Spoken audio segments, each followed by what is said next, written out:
It's day 3 of PWNED GamesCom. Coming up on the show, SSX, Need for Speed The Run, FIFA 12, Battlefield 3, and Reckoning.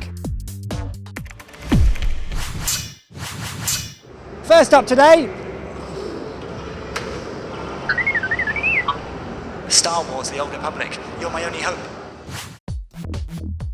Gabe, nice setup you've got here. Yeah, I don't know, like 70 terminals. We're letting players play the Origin planets, PvP, and we're showing some of our end game content on the big monitor here. Okay, let's talk about what's happening on the stage in a second. First of all, what exactly is happening behind you here? Behind me here, Origin planets. Players can play any of the 8 base classes, 16 advanced classes through the different Origin planets. And it's PvP they're playing, is that right? Yeah, PvP in the other room. We're letting players play Alderaan Civil War, and we're also hosting sort of some commentated matches with players in front versus players in back and giving out prizes. So what experience can people expect when they play the game here on the show floor? They can expect to see all the different Origin planets. They can expect to play 15 to 30 minute sessions of PvP.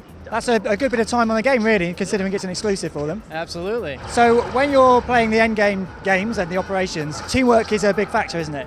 Yeah, co-op, absolutely. There's varying difficulty modes though, because we expect, different types of players to come to this game. Some are familiar with MMOs, some aren't, and so that's why we have the different difficulty modes. For the easier difficulty modes, we let players sort of ease into that co-op behavior. But yeah, it's co-op, and that's part of the fun. Everyone has a different role, and the choices they make along the way sort of helps define their role in these co-op situations. If you consider yourself to be a bit of a lone wolf, can you also play the game? You can. I think James recently talked about Ilum, the planet of Ilum. This sort of story culminates in an ongoing conflict there, and there's different world arc stories as well as different missions that every day you log in, there's different missions in the war effort that solo players can do and enjoy. And, the group content's very accessible, so we imagine some of those lone wolves meeting up with other people. We're in Germany, we've heard the game voiced in German, and I believe everything has been voiced, every bit of dialogue, is that right? That is. Hundreds of hours of gameplay, 3 languages, full voiceover, complete voiceover. That's a massive task. Did you start making this game when you were 1? No, I did not. I've been on the project for just over a year. And I guess you're really enjoying it. It's almost coming out. Yeah, I'm loving it, and we're targeting later this year. In Star Wars, they have snow speeders, and in SSX, you can speed on the snow. It's SSX. So Todd, it's all about online for you at Gamescom this year. Yeah, this is kind of our big unveil of all of our online and multiplayer features. The community's been waiting a long time to hear what we're doing there, and we're unveiling it all today at Gamescom. So you talked about RiderNet at the press conference. Tell us a bit more about that. Yeah, RiderNet is inspired by the Autolog engine that powered Need for Speed Hot Pursuit. We knew we were going to need kind of a tour guide that could take you through, point you to where the best fun for you is going to be, point you to your friends, and that's what RiderNet does. So you can race with other people in real time, but you can also race ghosts as well? Yeah, ghosts are going to be a big part of a mode that we call Explore. So the idea with Explore is we challenge you to explore every single drop in the world, and every time you do, if it's a race drop, we challenge you to set your fastest time. If it's a trick drop, we challenge you to set your highest score, and if it's a survival drop, we challenge you to descend as far down the mountain as you can before you die. Every time that you rip off a personal best, we upload a ghost to our servers, and then that ghost becomes visible to all your friends. So every time that you go and challenge and try to beat one of your friends' ghosts, if you beat it, you get rewarded with some in-game economy that you can then use to purchase better gear and stuff that'll help you set better records. But the really cool thing is once you set some ghosts out into the world by just playing a whole bunch of runs, when those ghosts compete against your friends, even when you're offline, they're actually earning you money. So when you log back on, it'll say something like, since you've been gone, your ghosts have won 157 matches, and they've earned you $75,000 of in-game money, and you get to go to the store and spend all that, which is really fun. Have you got any other info about online for us? Well, we've got global events as well. So global events are how you compete against people simultaneously going down the mountain. So that's our answer to real-time competition. The way that we looked at it is, why don't we just run a constant ongoing live competition on every drop in the game?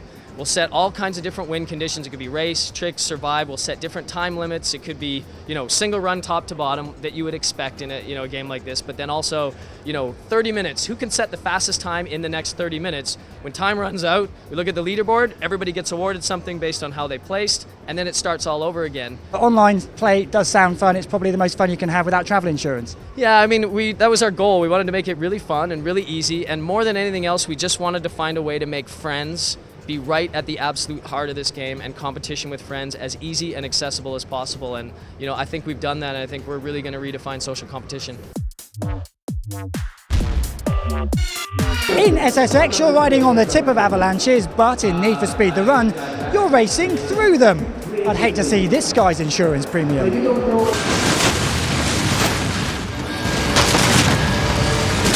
Game you play is this guy Jack Rourke, who is on a cross-country race from San Francisco to New York across America.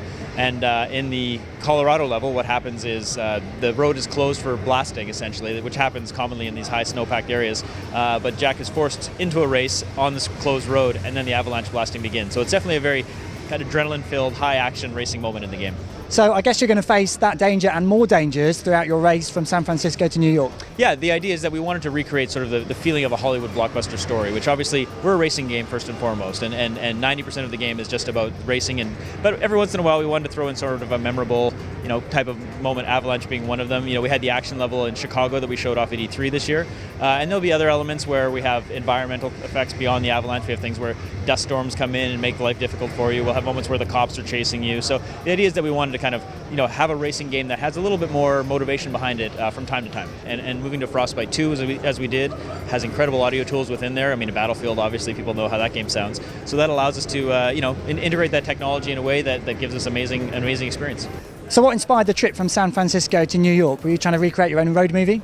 I'd say to a certain extent. I mean, the idea of racing across the US is actually a very romantic ideal, and the fact that we could recreate this incredible journey from San Francisco to New York by using Frostbite and having over 300 kilometers of track in the game, from the city centers to the deserts to the snowy mountaintops. You're going to really experience it all on this journey, and the fact that we can recreate that is really exciting.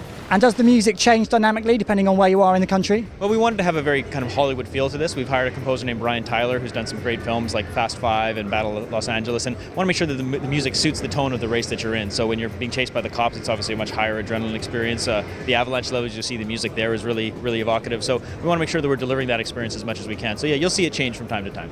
Well, it's looking great, it sounds great, I'm sure it'll play great when it comes out. Yes, thanks very much. It's going to be out in November 15th in North America, November 18th in Europe, and we can't wait for people to get their hands on it.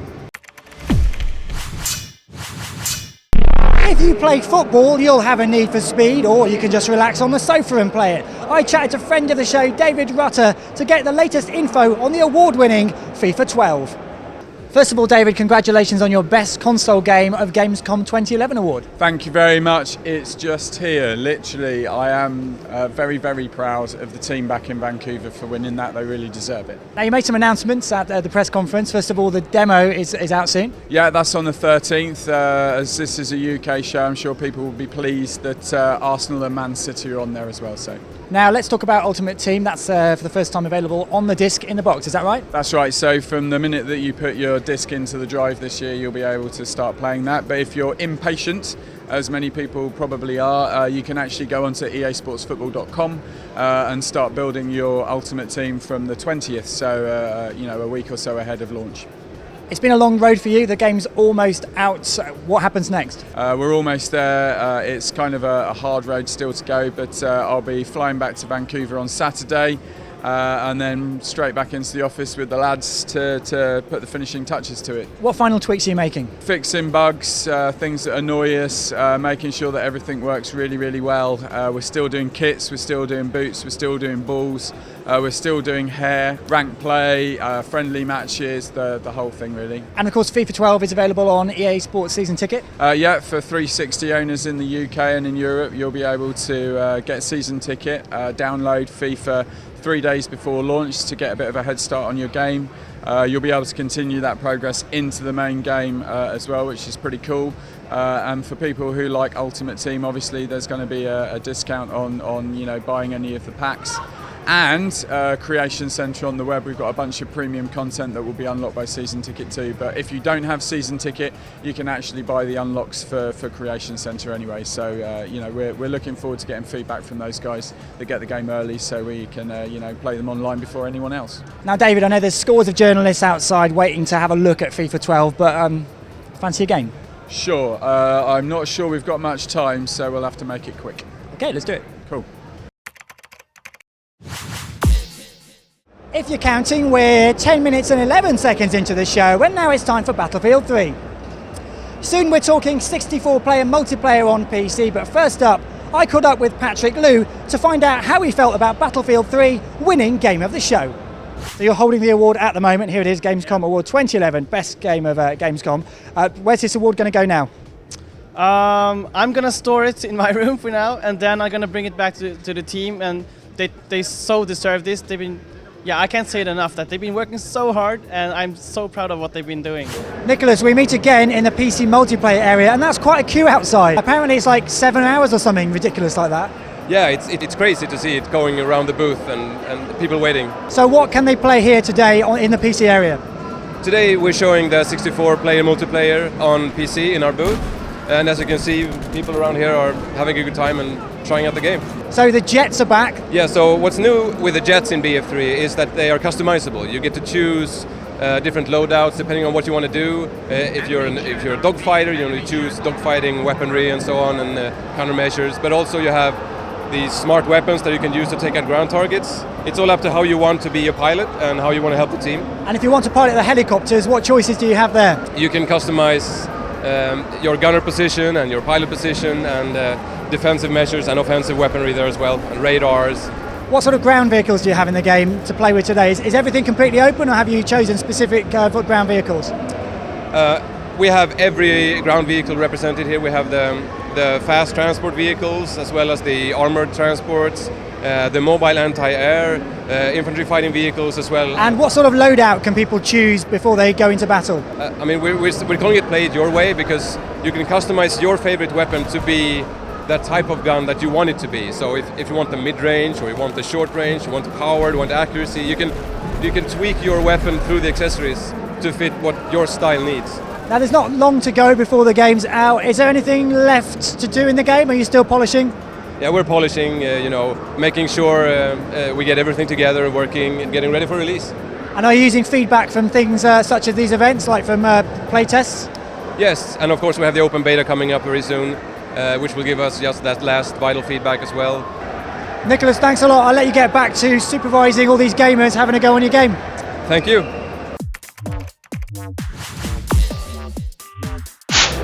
Battlefield 3 there, and there'll be a special Battlefield 3 at Gamescom edition of PWNED available online next week. But Gamescom isn't over yet. There's still one more game to look at, and that's Reckoning.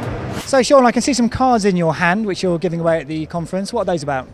So these are our Destiny cards. So Reckoning has a very different class system than any other RPG. In many RPGs you choose, I'm going to be a fighter, I'm going to be a mage. You've never played the game, you don't know whether you like that style of play.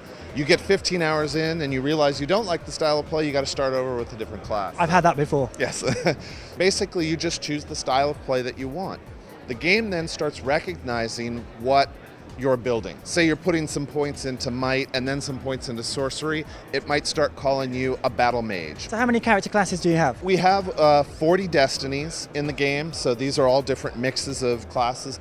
We have one of the destinies here. We also have what we call Twists of Fate, which these are permanent bonuses that you gain by getting through certain parts of the actual main quest campaign or some of the faction line quests. We have 6 full faction lines, each of them with 20 to 30 hours of gameplay. The main quest is a minimum of 30 hours to get through, and then hundreds and hundreds and hundreds of side quests all through the world. That's certainly a lot of game to go with the fiction. Now let's talk about the combat. It's very much an action RPG, this, isn't it? That's right. We've spent a huge amount of time on the combat system. We really want the combat to feel fluid and responsive, but it's not a button mashing game.